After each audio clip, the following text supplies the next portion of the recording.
Ang walang kapantay na martial god, unang yugto. Kabanata 1186, Pagnanakaw ng robe. Napapalibutan siya ng mga nagmumura na enerhiya, kaya mukha lang niya ang nakikita natin. Ang mga tao ay nakatingin kay Linfang at sinusubukang alamin siya. Ang Watchers, ang Assassins, ang Black Mages, lumabas na ba ang lahat ng hindi kapanipaniwalang tao? Nagtago ba sila sa kadiliman sa buong panahon, hanggang sa hindi alam ng mga tao na nandoon sila o kung sino sila? Galit na galit ang karamihan. Ang robe na iyon ay malamang na isang walang kapantay na banal na sandata at may kinalaman sa mga walang laman na enerhiya sa espasyo. Ito ay perpekto para sa mga taong nagsasanay sa paglilinang ng walang laman na espasyo. Si Qi Tiansheng ay may hawak na gintong tore na biglang naging dambuhalang. Si Qi Tiansheng ay mula sa Qi clan sa silangang bahagi ng Bahwang. Mamatay. Ang tore ay biglang naglabas ng nakakatakot na walang laman na enerhiya sa espasyo at lumipat patungo kay Linfang. Kinamayan ni Linfang ang kanyang kamay na may scepter sa loob nito at lumitaw ang isang sinaunang puno. Bigla itong lumaki sa hindi kapanipaniwalang bilis. May mga pulang marka ito. Walang nakakaalam kung anong uri ng kasanayan iyon, marahil ito ay isang sinaunang spell. Ang nakasisilaw na lakas ng pagsumpa ay lumitaw mula sa puno, iyon ay dapat na mga banal na marka mula sa unang panahon. Boom! Ang puno ay tumaas sa hangin at bumagsak sa tore. Ang nakasisilaw na mga gintong ilaw ay kumikinang, ngunit hindi nila nasira ang puno. Pagsumpa ng kaluluwa. Sabi ni Linfang na nagpakawalan ng mapanlit na lakas na damaloy sa kalangitan. Nagulat si Qi Tiansheng. Ang walang katulad na banal na sandata ni Linfang ay masyadong nakakatakot. Naalala niya ang kanyang tore at kasabay nito, naglabas siya ng mga gintong ilaw at nawala. Biglang naramdaman ni Linfang ang mga enerhiya sa paligid niya. Mamatay. Tumitaw ang nakakasilaw na mga sinag ng liwanag at lumipat patungo sa kanyang ulo, ngunit inaasahan na ni Linfang ang pagkilos na iyon. Kinamayan niya ang kanyang kamay at pinakawalan ng sarili niyang walang laman na espasyo na abstruse energies, pinahina ang mga ilaw na iyon. Sumpa. Sabi ni Linfang. Kasabay nito, nag-condense siya ng cursing energy sa kanyang kamao at sinuntok ang hangin. Tapos may lumabas na silhouette. Si Qi Tiansheng ay mukhang kalmado pa rin. Nagsagawa siya ng ilang mga handsil at isang krus na puno ng bakanteng espasyo ang lumitaw sa kanyang harapan. Kasabay nito, ang kamao ni Linfang ay napigilan ng walang laman na enerhiya sa espasyo. Magkagayunman, ang mga lakas ng pagmumura ay masyadong nakakatakot at bumagsak sa katawan ni Qi Tiansheng na nagpailing sa kanya. Tapos, nawala siya. Akin ka, galit na sigaw ni Qi Tiansheng, at kasabay nito, ginamit niya ang kanyang tore upang apihin ang nakasisilaw na damit. Gayunpaman, nakaharang ang robe at hindi niya ito makuha. Tulad ng inaasahan. Isip ni Qi Tiansheng. Hindi makuha ng tore ang robe dahil masyadong mataas ang level ng robe. Sa halip, naglabas na siya ngayon ng mga fire energies para atakehin ang cursing energies. Ang setro na iyon ay tiyak na walang kapantay na banal na sandata dahil nakabalot talaga ito sa balabal. Isip ni Qi Tiansheng. Kailangan niyang sirain ang mga lakas ng pagsumpa para kunin ang robe, ito ay pagpapakamatay na subukan kung hindi man. Nagpatuloy si Linfang sa pagsulong, hindi mabilis, ngunit sa bawat hakbang niya, binibigkas niya ang isang salita na parang umaawit siya ng mga inkantasyon. Walang sino man ang makakalaban sa sumpang setro, kung susubukan nila, mamamatay sila. Si Linfang ay umaawit pa rin ng mga inkantasyon at sinisira ang layunin ng karamihan, unti-unti. Nababaliw ka, galit na sigaw ni Qi Tiansheng. Inilabas niya ang kanyang kaluluwa, ngunit wala itong silbi, ang kanyang mukha ay nagsimulang maging itim na parabang siya ay namamatay. Hindi ka ba natatakot sa backlash? Tanong ni Qi Tiansheng habang naglalabas ng mas nakakapaso na mainit na apoy. Gusto niyang sunugin ang mga sumpa na enerhiya. Naunawaan ni Qi Tiansheng ang lakas ng pagsumpa. Ito ay isang misteryosong enerhiya na mayroong milyon-milyong anyo, kung saan maaari itong magamit upang sirain ang mga kaluluwa ng mga tao. Gayunpaman, kung ang kaluluwa ng target ay sapat na malakas, maaari itong magdulot ng backlash at sampain ang caster. Ang lakas ng pagmumura ay mas nakakatakot kaysa sa mga enerhiya ng demonyo at Buddhist. Magagamit lamang ni Linfang ang isang maliit na bahagi ng kapangyarihan ng walang katulad na setro, kung hindi, nagawa pa niyang patayin ang makapangyarihang mga Zun Cultivator gamit ito. Walang pakialam dahil alam kong mas malakas ang kaluluwa ko kaysa sa iyo. Sabi ni Linfang sa malalim at nakakatakot na boses. Hinawakan ni Qi Tiansheng ang isang mahabang mukha, kailangan niyang sirain ang mga mapangahas na lakas na iyon, kung hindi, ang kahihinatnan ay magiging trahedya. Aalamin ko kung sino ka, sabi ni Qi Tiansheng sa malamig na paraan. Tapos, nawala siya. Yung iba mukhang galit na galit din. Sinulyapan sila ni Linfang sa malamig na paraan at pagkatapos ay kumandat ang kanilang mga silhouette at umalis. Kahit na ang robe ay napakalakas, hindi sulit na ipagsapalaran ang kanilang buhay. Ubo, ubo. Pagkaalis ng karamihan, umubo ng dugo si Linfang. Ang lakas ng pagmumura ay may epekto sa kanya. Mabuti na lang at malakas ang kaluluwa niya, kung hindi, mas masahol pa siya. Nakakamatay na mapatla ang mukha niya ng mga sandaling iyon. Nawala ang lakas ng pagmumura niya sa kanya inilagay ang kamay sa robo. Gayunpaman, isang nakakatakot na lakas ang lumitaw sa itaas ng kanyang ulo. Mamatay. Sinuntok ni Linfang ang hangin gamit ang kanyang kamay na puno ng walang laman na enerhiya sa espasyo. Slash. Naputol ang kamay ni Linfang at bumulwak ang dugo. Mas lalong pumuti ang mukha niya. Kung wala siyang ganoong kalakas na pisikal na lakas, naputol na ang kamay niya doon. Asar. Si Linfang ay nagpakawala muli ng mga lakas ng pagmumura at inatake ang lakas sa itaas ng kanyang ulo. Gayunpaman, isang nakasisilaw na blade na walang laman ang gumagalaw patungo sa kanyang ulo. Kailangan niyang harangan ang pag-atake gamit ang kanyang setro. Hindi pa rin nagpakita ang kalaban. Napakawalan Jia. Isip ni Linfang. Kung siya ay masyadong mabagal, ang kalaban ay nakawin ang robe mula sa kanya. Level 2 na ang abstruse strength ni Qi Tiansheng. Binawi ni Linfang ang kanyang kamay, kasama ang robe, at naglabas ng mga lakas ng sigla upang pagalingin ito. Pagkatapos, umupo siya ng naka-cross-legged at naramdaman ng masakit na bakanteng enerhiya sa espasyo na umaatake sa kanyang kaluluwa. Mapalad siya na ang kanyang kalooban at hangarin ay kasing solid na ng bakal. Ngunit dahil nakabalik na si Qi Tiansheng, wala na siyang magagawa. Lalo na't hindi niya maaaring ipagsapalaran kung sino siya. Para sa kanyang setro, sasalakayin siya ng pinakamalakas na cultivator upang nakawin ito. Ang pag-iisa laban kay Qi Tiansheng ay mapanganib na, ngunit kung ang isang taong kasing lakas ni Qi Tiansheng ay makikipag-ugnayan sa kanya, si Linfang ay mapapahamak. Sa sandaling iyon, isang magandang silhouette ang lumitaw at napangiti si Linfang. Si Qi Zhou iyon, nakatingin siya kay Linfang sa kakaibang paraan. Natatakot. Biz. Kumislap ang silhouette ni Linfang. Ibinagsak niya ang sarili kay Qi Zhou at naglabas ng manunumpa na lakas para palibutan siya. Ang lakas ng loob mong salakayin siya. Galit na sigaw ni Qi Tiansheng, humakbang sa harapan ni Qi Zhou at naglabas ng mga enerhiya upang harangin ang mga lakas ng pagmumura. Mamatay. Sabi ni Linfang. Bumulwak pasulong ang kanyang lakas ng pagmumura. Gayunpaman, si Qi Tiansheng ay kasing bilis ng kidlat. Hinawakan niya si Qi Zhou at napaatras silang dalawa ng buong bilis. Ngunit kahit noon pa man, patungo pa rin sa kanilang direksyon ang mga sumpa na enerhiya. Tumiti si Linfang at bumangon sa hangin ng mabilis hanggat kaya niya. Inalis niya ang kanyang setro at agad na lumipat patungo sa pinanggagalingan ng buhay. Habang inihagis ni Qi Tiansheng ang kanyang sarili sa mapang uyam na enerhiya upang harangan sila, pinanood niya ang isang silhouette na pumasok sa lugar na may pinanggagalingan ng buhay. Si Qi Tiansheng ay may masamang pakiramdam at nagpunta rin sa lugar na may pinagmumulan ng buhay. Ang enerhiya ng sigla ay nasa lahat ng dako sa lugar na iyon, ito ay dalisay at parang isang talon ng purong enerhiya. Ang setro at ang mga lakas ng pagsumpa ay ganap na nawala at mayroong isang dosenang tao doon. Alam niyang nasa karamihan na ngayon ang may hawak na scepter cultivator o baka nakaalis na ang taong iyon sa lugar. Umupo si Qi Tiansheng na naka-cross-legged at nilinis ang mga manunumpa na enerhiya na dumidikit pa rin sa kanyang katawan. Ang walang kapantay na martial god, unang yugto. Kabanata 1187, Mantsa ng luha pinagmumulan ng buhay. Sa sandaling iyon, si Linfang ay nasa lugar na may pinagmumulan ng buhay, naliligo sa dalisay na enerhiya.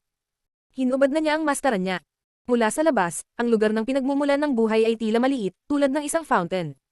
Pagdating sa loob, ito ay isang napakalaking talon ng purong tubig na sigla. Gayunpaman, ang tubig ay umaagos ng napakabagal. Masarap ang pakiramdam ni Linfang doon. Ibang-iba ang lugar na iyon sa bakanteng espasyo. Naramdaman na ngayon ni Linfang na siya ay naliligo, at ito ay lubos na kaaya-aya.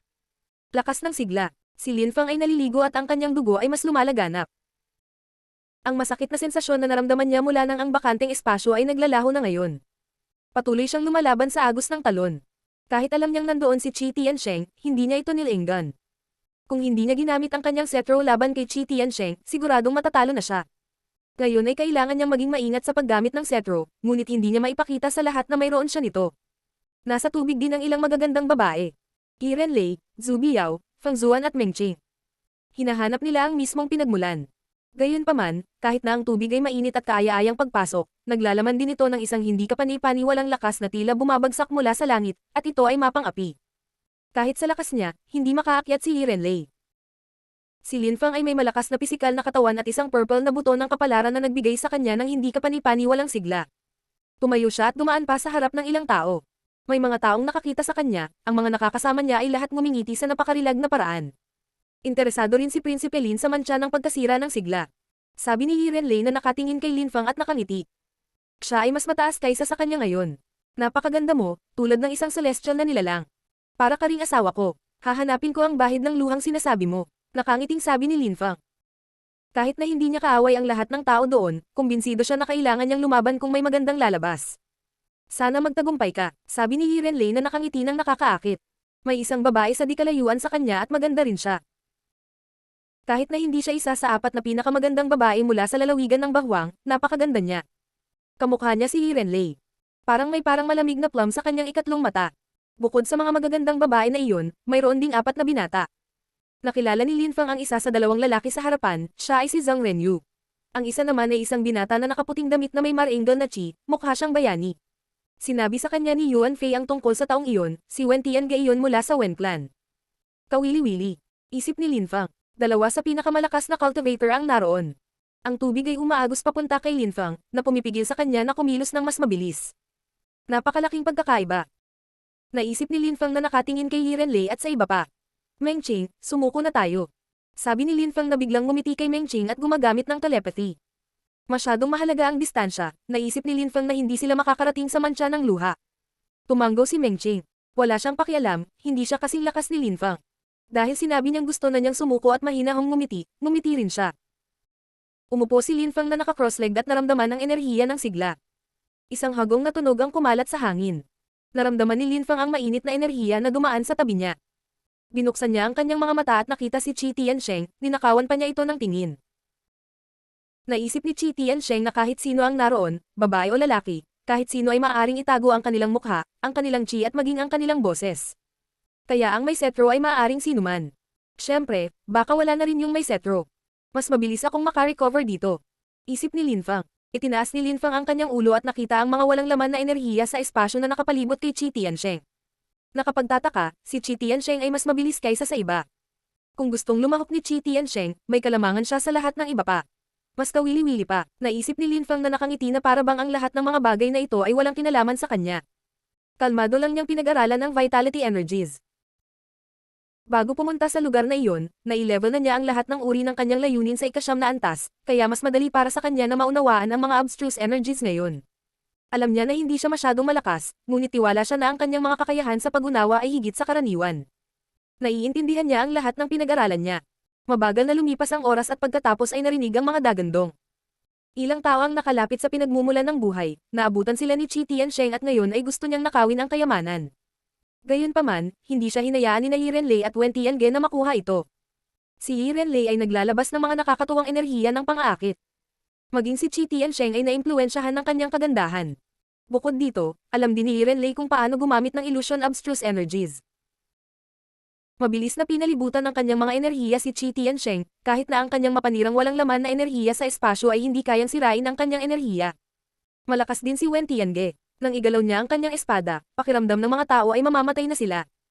Nang maglaon, sa sobrang lakas, siya ay naging nakakatakot. Nakikita ko ang gayong mga tao na nakikipaglaban ay gusto kong makipaglaban. Isip ni Lin Fang. Hindi siya kasing lakas ng 10 pinakamalakas na cultivator mula sa probinsya, ngunit kumbinsido siya na sa lalong madaling panahon, kahit na walang mga banal na sandata, siya ay magiging mas malakas kaysa sa kanila.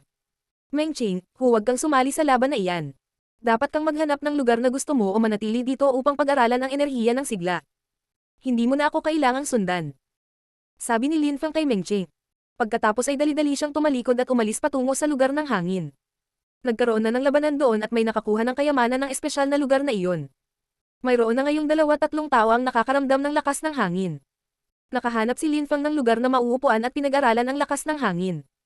Ang hangin ay humahampas sa kanyang balat, kaya siya ay nanginginig. Gayunpaman, ang hangin ay maaari ding maging kasing talas ng mga blades. Si Lin Fang ay hindi lamang nakatoon sa hangin. Sa lugar na may pinagmumulan ng buhay, lahat ay nag-aaway, ngunit dahil ang mga enerhiya ay masyadong mapang-api, ang kanilang lakas ay hamin na din. Paano mo lalabanan ang isang magandang babae? Gusto mo bang makita akong tumanda at maging pangit? Sabi ni Li Renlei sa mahinang boses. Lahat ng lalaki at babae ay naiimpluwensyahan ng kanyang boses, lalo na ang mga lalaki kapag tumingin sila sa kanyang mga labi. Kung makukuha ko ito, walang magandang babae ang makakalaban sa akin, lahat sila ay magmakaawa sa akin na matulog sa kanila. Masamang sabi ni Zhang Renyu, Biz. Sa sandaling iyon, isang espada ang gumuhit sa kalangitan at lumipat patungo sa mantsa ng luha, na talagang isang bato na kahawig ng jade. Mukhang hindi maganda. Naisip ng karamihan. Pagkatapos, kinuha ng taybak na iyon ang bato, nagbukas ng isang butas, at umalis doon. Ang mga tao ay namangha. Habang nilalabanan nila ang mantsa ng luha, ninakaw ito ng espada mula sa kanila. Ang espadang iyon ay puno ng walang laman na enerhiya sa kalawakan. Ang walang kapantay na martial god, unang yugto. Kabanata 1188, kasawian ni Fu Hei. Siya yun. Akala ng karamihan ay nag-iisip tungkol sa isang partikular na tao. Ang taybak at kulog ay nakakatusok ng mga enerhiya. Doon siya nagsasanay sa paglilinang ng ilang sandali, pagkatapos ay umalis siya at walang nakapansin sa kanya. Lalong nagiging kawili-wili si Linfang. Tumiti si Hirenlei at sinundan ng espada palabas ng lugar na may pinagmumulan ng buhay. Sumunod din sa kanya ang iba. Gayunpaman, nakita nila ang espada na naglabas ng mga tunog ng pagsipol habang ito ay lumipat sa lugar ng hangin kung saan lumitaw ang isang itim na bago. Kumunat ang noo nila, inis. Ang lahat ng mga lugar na iyon ay naglalaman ng mga espesyal na nakakatakot na enerhiya, maliban sa lugar na may pinagmumulan ng buhay. Kaya naman napakaraming tao ang nagpunta doon. Hindi sila makapunta sa wind area dahil masyadong nakakatakot ang mga energies doon. Kahit na pumunta sila doon at makayanan ang lakas, hindi sila makakalaban ng napakabisa. Si Feng Zuan at Su Biao ay bumalik sa tubig mula sa lugar na may pinagmumulan ng buhay. Habang sila ay nasa gilid ng lugar ng hangin, naramdaman nila ang mga nakakatakot na lakas ng hangin na dumampi sa kanila. Kailangan nilang maging mas malakas para pumunta doon. Naiintindihan ni Prinsipe Lin ang napakaraming walang kabuluhang enerhiya, ngunit dapat niyang tandaan na ibalik sa akin ang mantsa ng luha. Hirenlei na nakangiti. Ang boses niya ay dinadala ng hangin. Pagkatapos, bumalik siya sa tubig. Sa sandaling iyon, nakaupo si Linfang na naka-cross-legged sa wind area at hawak ang mantsa ng luha sa kanyang kamay. Puno ng sigla ang kanyang katawan. Iyon ay isang mahalagang kayamanan, ngunit hindi ito ang tamang oras para baguhin ito. Itinabi niya ito at ipinagpatuloy ang pag-aaral ng wind abstruse energies. Kasabay nito, hinihigop ng kanyang TNG sword ang lakas ng hangin. Ang kanyang TNG sword ay mayroon ng walang laman na kaluluwa sa espasyo mula noon. Ngayon, ang kanyang espada ay may kabuoang 4 na luwa. Sa labas ng Fortune City, hindi siya magkakaroon ng pagkakataong makahanap ng napakaraming lugar para i-condense ang mga kaluluwa ng espada, kaya kailangan niyang gawin hanggat kaya niya habang nandoon pa siya. Linfang ay nagnakaw na ng 2 kayamanan, siya ay lubos na nasisiyahan. Paminsan-minsan ay may mga taong tumitingin sa kanya ng malamig, ngunit hindi niya ito pinansin. Ang lahat ay nakinabang mula sa pagiging naroroon at pag-aaral ng mga walang katotohanan na enerhiya. Pagkatapos noon, umalis si Linfang sa wind area at pumunta sa fire area nang hindi nag-aksaya ng oras. Pagkatapos nito, pag-aralan ko na ang lahat ng aking makakaya dito. Ito ang naging pagbabago ng buhay, tiyak na binago nito ang aking kapalaran. Isip ni Linfang. Sa katunayan, ang Fortune City ay nagbago ng buhay para sa kanya. Pagdating sa loob ng fire area, nakita ni Linfang ang 4 pang tao, 3 sa kanila ay nakita na niya noon. Si Fuhi at ang kanyang 2 kapwa-disipulo. Ang isa naman ay nakasuot ng Daoist robe, umaawit ng mga mantra. Linfang, kapatid, matagal nang hindi nagkikita. Nakangiting sabi ni Fuhi na para bang matalik silang magkaibigan. Matagal na tayong hindi nagkita. Nakangiting sabi ni Linfang. Pagkatapos, umupo siya ng naka-cross-legged at agad na nagsimulang mag-aral ng fire energies. Pagkalipas ng 2 araw, ang kanyang TNG sword ay gumapang sa kalangitan at lumipad sa tabi niya. Ang TNG sword pagkatapos ay nagsimulang sumipsip ng mga enerhiya ng apoy. Sinimulan ni Linfang ang paggamit ng kanyang Cosmos Burning Sun technique habang ang mga nakasisilaw na pattern ng araw ay lumitaw sa kanyang paligid. Makalipas ang kalahating buwan, tumayo si Fuhi, tumalikod at pumunta sa nakasuot ng Daoist robe. Nakangiti siyang walang pakialam. Pinahiram ko sa iyo ang perlas na apoy saglit, maaari mo bang ibalik ito? Ang perlas ng apoy ay dapat pag-aari ng isang monghe o isang madre, ang isang tagapagbigay ng limos ay hindi dapat humiling na ibalik ang kanilang mga regalo. Sabi ng Daoist monghe na may ugali ng isang transcendent na nilalang. Biro mo, una kong nakita at pinahiram ko sa iyo. May 1 buwan ka na kahit ilang araw lang ako pumayag na ipahiram sa iyo. Nakalimutan mo na ba ang pangako natin? Nakangiting sabi ni Fuhi na parang magkaibigan. Nasabi ko na ba yan? Sabi ng Daoist monghe na mukhang nagulat. Nagalit si Fuhi sa loob, ngunit patuloy siyang ngumiti at sinabing, mukhang magkamag-anak tayo. Fuhi at sinabing, nangako ka na ibabalik mo ito, ngayon na ang oras. Bakit ito itatanggi ng buong katapatan? Wala akong ipinangako at hindi ako nagsisinungaling. Bakit ako pinagtatawanan at sinisiraan ng aking reputasyon? Isa akong Daoist monghe. Malakas na sabi ng monghe. Hindi alam ni Fuhi kung paano magre-react dito. Pagkakataong ito ay naglakad-lakad si Fuhi bago muling nagsalita. Nangako ang monghe. Hindi ko sinabi iyon. Ipinangako mo, lalong lumakas ang pagsasalita ni Fuhi. Lumitaw ang apoy at ang kanyang maliliit na apoy ay nagmistulang maliliit na ahas na naglalantad ng kanilang mga pangil at nag-aabang ng kanilang mga kuko. Ang apoy ay naglalaman din ng ilang itim na ilaw. Iyon ay walang bisang apoy. Masamang apoy. Bulong ng Daoist. Ang apoy ni Fuhi ay isang celestial fire, ngunit pinagtatawanan siya ng Daoist monghe. Naaalala mo na ba ngayon? Sabi ni Fuhi na nakangiti ng walang pakialam. Bata, sinabi ko sa iyo na hindi ko sinabi ang anumang bagay na ganoon, iyon lang ang masasabi. Sabi ng Daoist monghe na tumayo. Gumawa siya ng ilang hakbang at galit na sumigaw. Pag-isipan mong mabuti ngayon. Boom boom. Biglang nilamon ng apoy ang buong lugar nang lumitaw ang isang dambuhalang fire dragon at nakatitig kay Fuhi. Ibinuka nito ang bibig at nilamon ang lahat ng apoy sa paligid ng monghe. Fuhi ay lubhang nagbago. Hindi na siya nagmukhang walang pakialam. Paano naging posible iyon? Mukhang hindi mo matandaan, bata. Napakabilis, si Fuhei ay mukhang normal muli, ngunit ang kanyang bibig ay kumikibot. Tama ako, narinig ko na palagi kang gumagawa ng ganyan kung saan sinisingil mo ang mga taong tapat. Ipakita mo sa akin ang singsing mo at tingnan natin kung hindi ka sinungaling. Mahinahong sabi ng Daoist Monghe. Sinubukan ni Fuhei na magmukhang normal muli. Nagbibiro ka, buong buhay ko ay nasa singsing ko. Roar. Ang dragon ay naglabas ng itim na apoy. Tinitigan ng Daoist Monghe si Fuhei at sinabing, hindi ako nagbibiro. Masamang tao ka, kaya kapag hindi mo ipinakita sa akin ang singsing mo, papatayin kita. Hindi tayo dapat pumunta sa ganoong kalabisan. Sabi ni Fuhei. Masyadong halimaw ang dragon ng Daoist Monghe, hindi ito kayang harapin ni Fuhei. Sige, tandaan mo ako. Sabi ni Fuhei. Kinuha ng Daoist Monghe ang singsing at inihagis sa bibig ng dragon.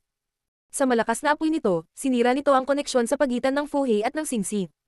Napatulala si Fuhei. Kinuha ito ng Daoist Monghe at hinayaan ang kanyang isip na suriin ang loob. Pagkatapos, masaya siyang ngumiti, pinigilan ang sarili na magmukhang normal muli at sinabi, akin ang singsing na iyon. Napangiti si Fuhei at nagkanganga ng ngipin sabay. Iyon na, talaga, habarin mo ang iyong mga damit at ibigay sa akin. Mahinahong sabi ng Daoist Monghe. Ikaw.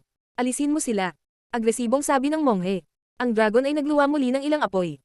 Galit na galit si Fuhei, ngunit hinubad niya ang kanyang damit. Natagpuan ng Monghe ang manggas at natagpuan ng maraming bagay sa loob nito. Isang sinaunang kaldero na may apoy sa loob, maraming mga abstruse na tableta at ilang iba pang bagay. Kinuha ng Monghe ang lahat at pagkatapos ay ibinalik ang mga damit kay Fuhei. Napangiti siya at sinabing, magaling kang fire cultivator, kahit bad boy ka minsan. Sa susunod, tandaan mong maging mabuting bata ka. Tandaan na maging mabuting bata. Gusto siyang patayin ni Fuhei, ngunit hindi siya sapat na malakas. Humayo ka, at tandaan mo ang sinabi ko. Sabi ng Monghe na kamakaway. Ang kanyang dragon pagkatapos ay nawala. Galit na galit si Fuhei. Nang makita niya si Linfang, umawang ang kanyang bibig. Gusto niyang umiyak. Si Linfang ay nakatingin sa kanya sa isang mahabaging paraan. Emperor, gusto ko lang ang aking kaldero at ang apoy. Sabi ni Linfang gamit ang telepathy. Alam niya na ang Monghe ay talagang si Kyongchi. Iyon ang mga gamit ko, nahirapan akong kunin. Bakit kailangan mong kunin ang mga ito ngayon? Sabi ni Kyongchi kay Linfang gamit ang telepathy. Emperor, alam kong magagawa mo ang lahat dito, ngunit ibalik mo sa akin kung ano ang akin. Nakangiting sabi ni Linfang. Okay, ang Heavenly Nine Dragon Cauldron ay sa iyo. Maraming iba pang magagandang bagay sa manggas, interesado ako sa lahat ng ito. Bata, tandaan mo ang sinabi ko sa kanya. Sabi ni Kyongchi, na nagpatawa kay Linfang. Nag-uusap na naman ang magkakaibigan with their usual banter. Ang walang kapantay na martial god, unang yugto. Kabanata 1189, anim na pagnanasa. Kahit na dati ay isang emperador si Kyongchi, ngayon, wasak ang kanyang kaluluwa. Maraming mga bagay na hindi niya magawa, tulad ng mga kasanayan, mga diskarte, at iba pa. Ngunit sa lugar ng apoy na iyon, ang kanyang lakas ay nadagdagan. Iyon din ang eksaktong dahilan kung bakit hindi nakayanan ni Fuhei si Kyongchi doon. Nakaupo si Fuhei sa sandaling iyon, ngunit wala na siyang ganang magsanay ng cultivation. Nawala ang lahat ng naipon niya sa nakalipas na 10 taon. Akala niya ay ligtas ang kanyang mga gamit sa kanyang manggas, ngunit hindi siya naniniwalang may kukuha ng lahat. Ang pinakamasama ay sinabihan siya ng Monghe na maging mabuting bata. Hindi masyadong inisip ni Linfang. May kaunting habag siya kay Fuhei, ngunit ngayon ay dumaranas si Fuhei ng dobleng pagkatalo matapos subukang linlanggan ang kanyang mga kaaway. Ipinikit ni Linfang ang kanyang mga mata at nagsanay muli sa paglinang ng kanyang lakas ng apoy. Lumitaw ang pattern ng araw sa paligid niya at hindi nagtagal bago niya naunawaan ang abstruse fire energy. Kulog, walang laman na espasyo, sigla, hangin at apoy. Isip ni Linfang na nakangiti ng walang pakialam. Siya ay mas talented kaysa sa naisip niya. Naiintindihan na niya ang 5 iba't ibang uri ng enerhiya, ngunit gusto niyang mag-aral pa. Habang nag-iisip si Linfang, nakapalibot sa kanya ang isang nakakatakot na mapang ipang enerhiya. Tumingin siya sa abot tanaw at nakakita ng mga kulog. Kabom! Wala nang oras si Linfang na mag-react bago ang sumasabog na tunog ng kulog na iyon ang nagpayanag sa kanyang kaluluwa. Nagbago ang tanawin at napagtanto ni Linfang na nasa ibang lugar na siya. Ang apoy ay nawala, ang iba pang mga espesyal na lugar ay nawala din. Maraming mga abstruse na tablet ang nahuhulog mula sa langit ngayon. Biz. Kumikislap ang mga silweta habang sinimulang kunin ng mga tao ang mga abstruse na tablet. Itinago ni Kyongchi ang espesyal na bulsa na nasa manggas ni Fuhei at ginamit ito para kumuha ng mas maraming abstruse na tablet. Gumalaw si Linfang gamit ang wind energy at kasabay nito, kinuha din ng kanyang Tianji sword ang mga tablet. Mabilis din ang takbo ng iba. Tila nadismaya ang mga nasa lupa, wala silang nakuha dahil sa sobrang bagal. Ang mga nasa lupa ay ang mga natanggal sa mga tulay. Hindi na sila nakagalaw pa, kaya't ang mga nakalampas pa sa kanila ang nakikita nila. Sa kasamaang palad, ang aking TNG sword ay nangangailangan pa rin ng karagdagang apoy upang mapawi ang isang kaluluwa. Isip ni Linfang nang bumalik sa kanya ang kanyang TNG sword. Mayroon na itong 3 kaluluwa, ngunit kailangan pa nito. Gusto ni Linfang na manatili doon ng mas matagal, ngunit tila ito na ang wakas. Dito, ang bawat espesyal na lugar ay may espesyal na kayamanan, ngunit iyon lamang ang maaari nilang dalhin sa kanila.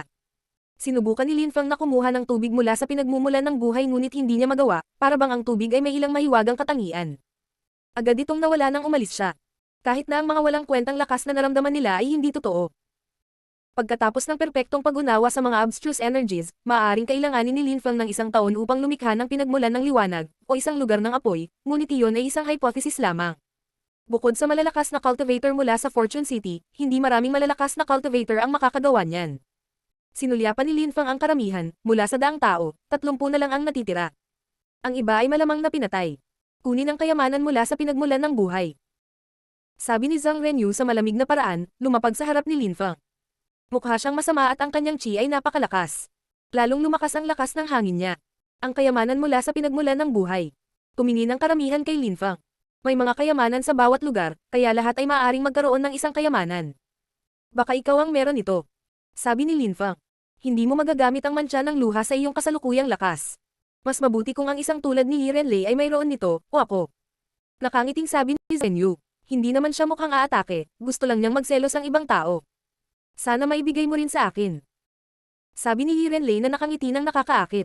Kaya niyang tunawin ang puso ng sinumang lalaki sa titig na iyon.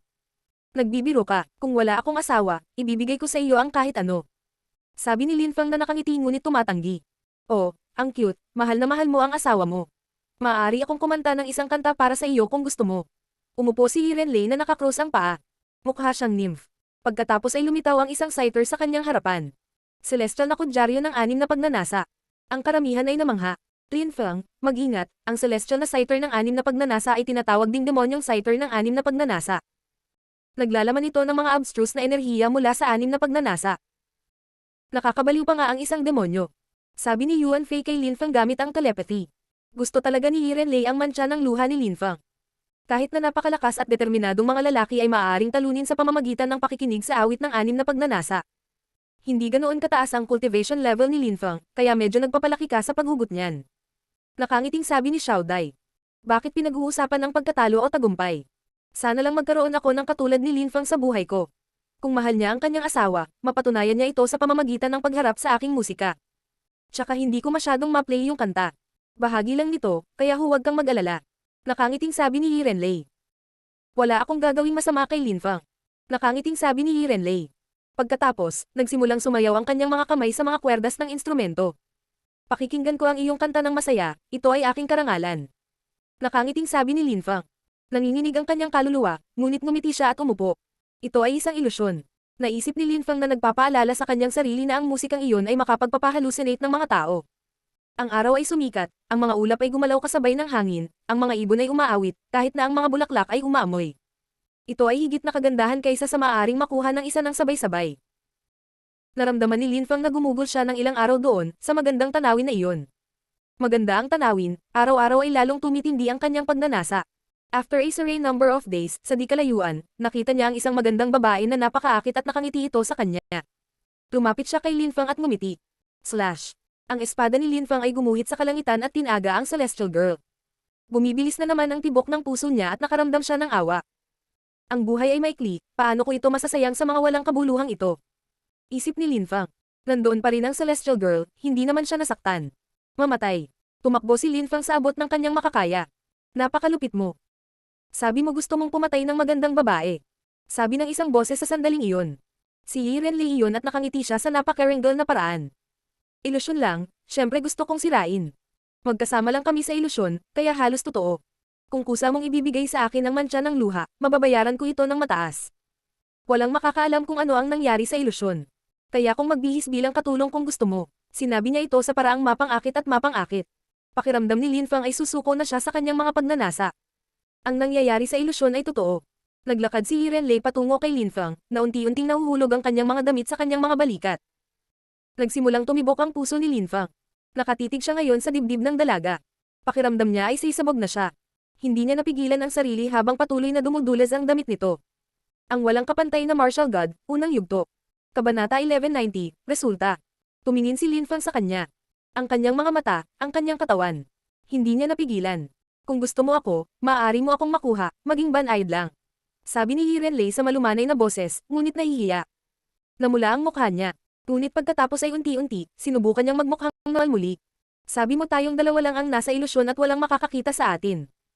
Kung gayon, dapat nating tamasahin ang buhay at mga kasiyahan sa laman. Hayaan mo akong habaran ka, sabi ni Lin Fang na mahinahong nakangiti. Inunat nito ang kamay at ipinatong sa mga balikat nito na para bang gustong tulungan itong maghubad. Sa wakas, hinawakan ni Lin Fang ang kanyang malambot na balat, ngunit mukhang kalmado siya. Gayunpaman, sa sandaling iyon, tumigil ang lahat. Nawala ang ilusyon at nakita ni Lin Fang si Yiren Lei kasama ang kanyang sighter. Nakangiti ito sa kanya ngayon. Pambihira ka, hindi ko na dapat hingin muli ang mantsa ng luha. Sabi ni Yiren Lei na nakangiti sa maningning na paraan. Itinabi niya ang zither niya na parang walang nangyari. Maaari mong gawing demonyo ang mga tao sa kantang iyon. Sabi ni Lin Fang na nakangiti ng pilit. Ngunit sa huli ay nagawa mong kumawala. Tumiti si Lin Fang at hindi na nagsalita pa. Ngayon lang niya napagtanto kung gaano katakat ang mga pag-atake nito. Gayunpaman, natagpuan ni Lin Fang ang panlilinlang, kahit nasa ilusyon, hindi niya hinayaang hawakan siya nito kaya't sinubukan niya. Ang bilis mo namang sumuko. Dahil sa ganoong paraan, susubukan naming makuha ang mantsa ng luha sa aming sarili. Walang pakialam na sabi ni Zhang Renyu. Pagkatapos, ilang silhouette ang kumikislap. Tumingin si Lin Fang sa kanila, ngumiti at naglakad patungo sa Fortune Shrine na parang walang pipigil sa kanya. Kahit na pinalad kang pumunta sa mga espesyal na lugar, hindi sa iyo ang mantsa ng luha. Sabi ng isang humaharang kay Lin Fang. Kahit na mabait si Yiren Lei, hindi mo pa rin ito mate at algo. Sabi ng ibang tao na naiinis. Katatapos lang ni Lin Fang sa ika-6 na layer ng Tianqi, paano nila hahayaan siyang panatilihin ang mantsa ng luha? Sinulyapan sila ni Lin Fang, lumingon at tumingin sa mga tao. Ang talagang malalakas na cultivator ay walang ginagawa sa kanya. Yung mga nananakot sa kanya ay walang nakuhang halaga kaya nagsiselos sila. Bukod sa mantsa ng luha, marami pa siyang hindi kapanipaniwalang makapangyarihang mga banal na sandata. Malamig na sabi ng isang tao. Nakilala ni Lin Fang ang taong iyon, ito ay isang tao mula sa Celestial Land of Alchemists. Biglang tumawa si Lin Fang. Tumingin siya kay Yuan Fei, Jun Moshi, Meng Qing at iba pa. At kumaway na nagsasabing, hindi mo na ako kailangang tulungan. Lahat ng tao ay nakakuha ng mga kayamanan sa mga espesyal na lugar, ngunit ayaw mong atakihin ang iba, ako lang. Walang problema. Sabi ni Lin Fang na nakangiti sa malamig na paraan. Ang kanyang Tianqi sword ay lumitaw sa kanyang harapan at sinabi niya. Dahil hinahamak mo ako, mamatay ka. Ang espada ni Lin Fang ay gumuhit sa kalangitan, ang sword chi ay naglalaman ng hangin at walang laman ng mga enerhiya sa espasyo, kaya mabilis itong gumalaw. Kabom! Lumitaw ang nakasisilaw na lilang kulog at bumagsak mula sa langit. Sa harap mismo ni Lin Fang, may sumabog. Ang mga tao ay namangha. Isang hindi kapanipaniwalang espada. Ito ay tila isang espada na kinokontrol ng isang cultivator na nakakaunawa ng mga abstruse na enerhiya. Nilunok pa nito ang mga abstruse energies. Ang cultivator na pinatay ni Lin Fang ay nakalusot na sa ika-8 layer ng Tianqi, ngunit pinatay pa rin niya ito kaagad. Mamatay. Sabi muli ni Lin Fang. Inatake ni Lin Fang ang isa pang tao na katatapos lang magsalita. Ang kanyang mukha ay lubhang nagbago, ngunit siya ay hindi sapat na mabilis upang makatakas mula sa dumadagandong na enerhiya. Agad siyang nakuryente at namatay. Kasabay nito, naglakad si Lin Fang patungo sa karamihan at naglabas ng mas nakakatakot na enerhiya. Pumapalibot sa kanyang katawan ang napakaraming lakas ng kulog, naglalabas ng mga tunog ng pagsabog. Gumalaw si Lin Fang na parang hangin at lumapag sa harap ng isang tao, itinaas niya ang kanyang kamay at binasag ang ulo ng taong iyon sa lupa. Napakahina mo. Habang nagsasalita siya, sumabog ang ulo ng taong iyon. Slash. Ang kanyang Tianqi sword ay bumalik sa kanya na parang boomerang, na nakapatay lang ng iba. Ang taong iyon ay mabilis, ngunit hindi mas mabilis kaysa sa Tianqi sword. Lahat ay namangha. Isang cultivator, isang espada, dalawang malalakas na cultivator ang sunod-sunod na pumapatay ng mga kaaway. Ang mga natitirang tao ay nanginginig na parang mga dahon. Si Lin Fang ay napapaligiran ng nakakatakot na lilang kidlat. Sinulyapan niya ang mga ito at sinabi, gusto mo pa ba ang mantsa ng luha? Halika na. Ang ilang mga tao ay natakot, kahit na siya ay nakalusot pa lamang sa ika-6 na layer ng Tianqi, alam niya ang napakaraming iba't ibang uri ng abstruse energies at maaari niyang patayin ang mga ito kaagad. Nakakatakot din ang espada niya. Ito ay tila buhay at kahit na naglalaman ng sarili nitong mga abstruse energies. Magkapit kamay tayo. Kahit alam niya ang abstruse energies, hindi siya ganoon kalakas. Dapat kaya natin siyang patayin kung magtutulungan tayo. Sabi ng isang tao. Putok ng kidlat mula sa mga mata ni Lin Fang at lumipat patungo sa mga taong iyon. Ang kanyang mga mata ay hindi parang ordinaryong mata ng tao, mukhang hayop. Mamatay. Sumipol ang Tianqi sword habang umaalingaw ito sa kalangitan. Tumigil ka, galit na sigaw ng isang tao. Naglabas siya ng isang banal na sandata. Isang sinaunang salamin na nagmumula sa mga gintong ilaw. Slash, slash. Bumagsak ang TNG sword sa salamin, naglabas ng bakanteng espasyo at dumadagandong na enerhiya. Nawala ang mga gintong ilaw at agad na sumabog ang salamin sa 1,000 piraso. Pagkatapos, ang TNG sword ay nagpatuloy sa paggalaw patungo sa taong iyon at nilaslas ang kanyang lalamunan. Agad siyang namatay. Ang kanyang banal na sandata ay nawasak. Ang mga tao ay namangha. Gusto ba nilang patayin si Lin Fang o? Ang lilang binhi ni Lin Fang ay nagparamdam sa kanya na hindi ka panipaniwala. Napakaraming tao ang gustong nakawin ang aking mga kayamanan, dapat kayong lahat ay mamatay. Tumalon si Lin Fang pasulong. Ang kanyang TNG sword ay patuloy na gumagalaw at walang makakapinjal dito. Ang kanyang espada ay mayroon ng 3 kumpletong kaluluwa. Isang kaluluwang kulog, isang kaluluwang walang laman, isang kaluluwang hangin, at sa lalong madaling panahon magkakaroon din ito ng isang kaluluwang apoy. Maaaring maglabas si Lin Fang ng nakakatakot na abstruse energies na madaling pumatay ng mga ordinaryong Zone Cultivator. Ang mga cultivator sa antas ng Tian na hindi nakakaintindi ng mga abstruse na enerhiya ay walang pagkakataon laban sa kanya. Gusto nilang tumakas, ngunit napakabagal nila, lalo na kapag kaharap ang hindi kapanipaniwalang espadang iyon. Naiintindihan niya ang 3 uri ng lakas, bakit mayroon ding 3 uri ng abstruse energies ang kanyang espada. Ang karamihan ay nakatingin sa espada. Hindi nila naiintindihan ang nangyayari. Hindi lang 3 klase ng abstruse energies, nakapunta na siya sa lugar na may pinanggagalingan ng buhay. Natuto din ba siya ng abstruse vitality energy?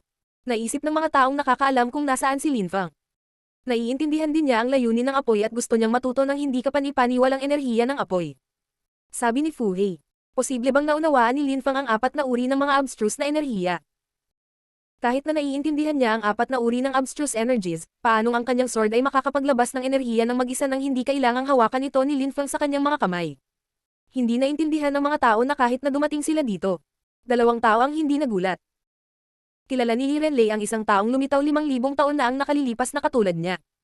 Si Lin Fang ba ang kanyang inapo? Ang isa pa ay si Jian Wubei, nag-aaral siya ng Lin Fang. Ang sword technique ni Lin Fang ay isang sinaunang teknik. Naisip ni Janj na imposibleng matutunan ang kasanayang iyon. Isang kasanayang nagbigay daan sa isang cultivator na itaas ang kanyang espada gamit ang kanyang kaluluwa. Sinabi ng mga tao ni Janj na ito ay masyadong masakit upang matuto at halos imposible, kaya sila ay sumuko dito. Napakabilis, natapos ni Lin Fang ang pagpatay sa lahat ng gustong pumatay sa kanya. Gayunpaman, malamig pa rin ang mukha ni Lin Fang habang dahan-dahan siyang naglalakad patungo sa ilang tao. Ang kanyang TNG sword ay lumulutang sa kanyang harapan. Naglakad siya patungo sa mga batang cultivator mula sa Celestial Land of Alchemists. Noong una ay akala niya ay kailangan niyang isumpa ang mga ito, ngunit ngayon ay hindi na kailangan. Anong ginagawa mo? Tanong ng mga binata na namutla ang mukha. Mabilis silang tumakbo para magtago sa likod ni Zhu Biao. Tinatanong mo na ako ngayon. Sabi ni Lin Fang na nakangiti sa malamig na paraan. Noon pa man ay gusto na nila siyang patayin at ngayon ay tinatanong siya kung ano ang binabalak niya. Kaaway ka ba ng Celestial Land of Alchemists? Galit na sigaw ng isang tao, na tila inaakusahan si Lin Fang. Mamatay. Lumipat patungo sa kanya ang nakasisilaw na TNG sword ni Lin Fang. Gusto niyang tumakas, ngunit huli na, agad siyang tinusok ng espada. Ikaw ang aking kaaway, hindi ang Celestial Land ng mga alchemist. Bulalas ni Lin Fang. Biyaw, ate. Takot na sigaw ng isa. Nasa likod siya ngayon, nagtatago. Celestial girl, alam mo na gusto niya akong patayin. Sabi ni Lin Fang. Huminga ng malalim si Zhu Biao at umiling. Ang disipulo, dahil nasaktan mo siya, bakit ka nagtatago ngayon? Hindi ba pwedeng maging totoong lalaki ka? Namutla ang kanyang mukha. Pagkatapos, lumayo si Zhu Biao at isang nakasisilaw na espada ang tumusok sa kanyang noo.